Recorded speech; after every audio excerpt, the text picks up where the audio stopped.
what are some things that we can do about it? So one first step that we can do is to screen for sleep issues during all of our intakes. So one option for this is called the Bears Sleep Screening Tool. And it's validated as a screening tool in primary care settings. And it's also freely available online. And this acronym BEARS is going to give us information on 5 different sleep issues.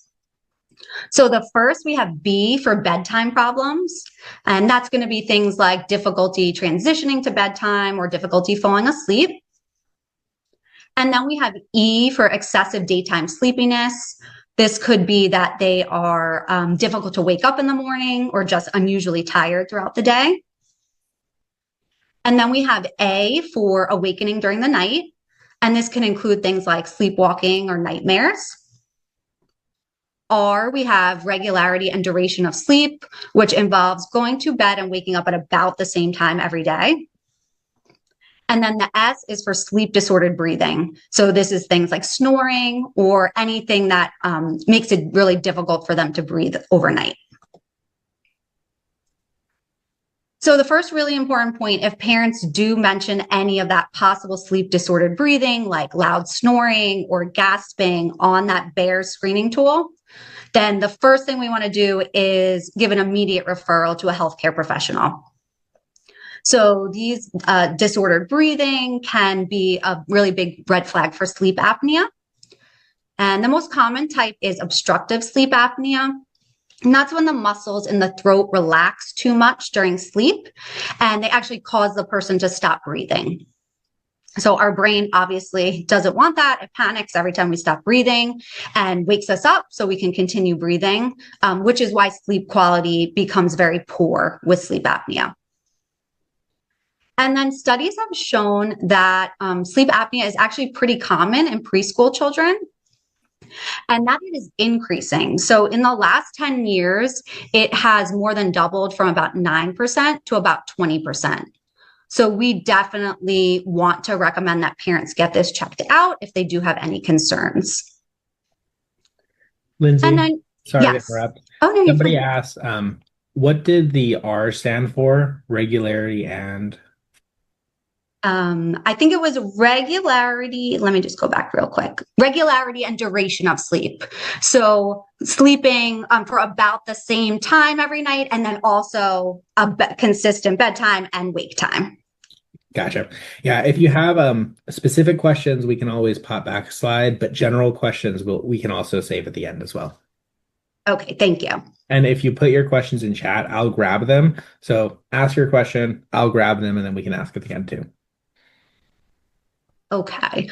So then even if there isn't a concern about sleep apnea per se, we still want to talk to families about some other possible medical issues that could be interfering with sleep. This is by no means an exhaustive list. There's so many different things that could be interfering with sleep. But here's some of the more common medical issues that you would want to recommend parents get checked out. So some things like constipation or acid reflux, any of those kind of gastrointestinal things that can really cause discomfort overnight and have the child wake up.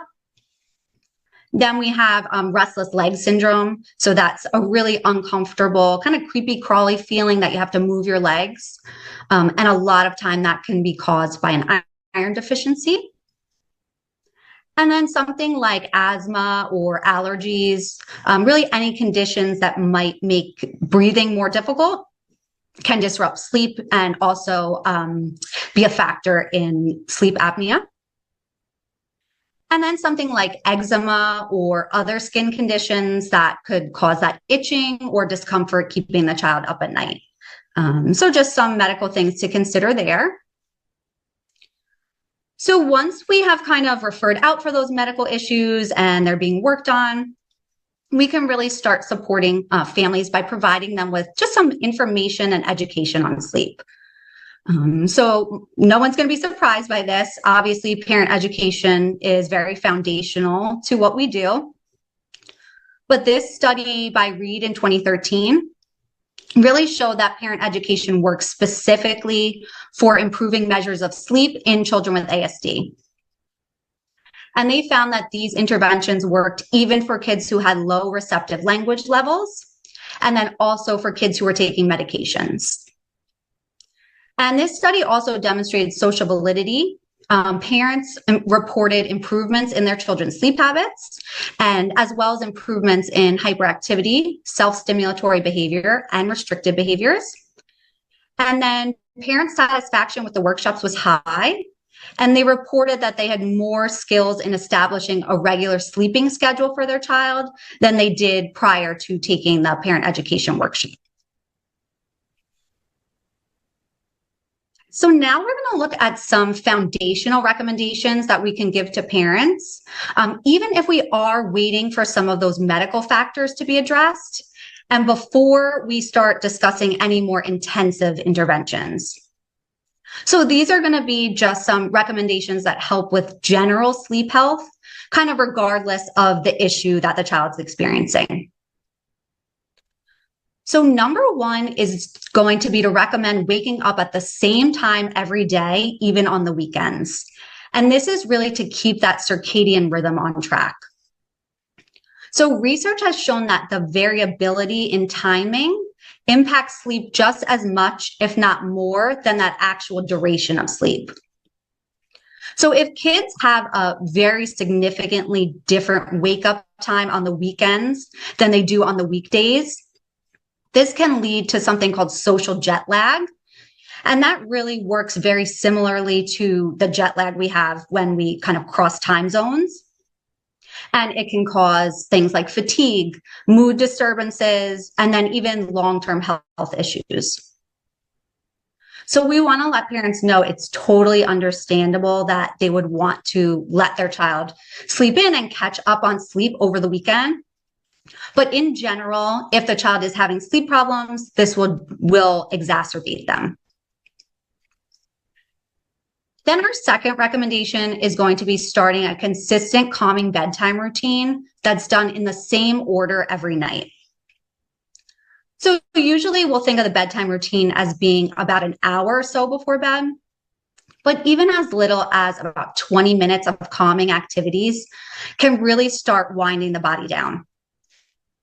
And then if the child doesn't have a ton of leisure skills, like some of our kiddos might not, we can let parents know that including something like just a longer bath time, as long as it's not too overstimulating for the child, can really work perfectly fine. The key here is really keeping those same activities in the same order each night so that it starts to serve as that consistent signal to the brain of knowing when to predict sleep. And then lastly, we're going to want to look at the sleep schedule. So kids will need a certain amount of sleep pressure in order to fall asleep. And this sleep pressure builds up in our brains the longer that we're awake. So in general, younger kids will build up this sleep pressure more quickly, and then older kids will take a longer time to build up the sleep pressure.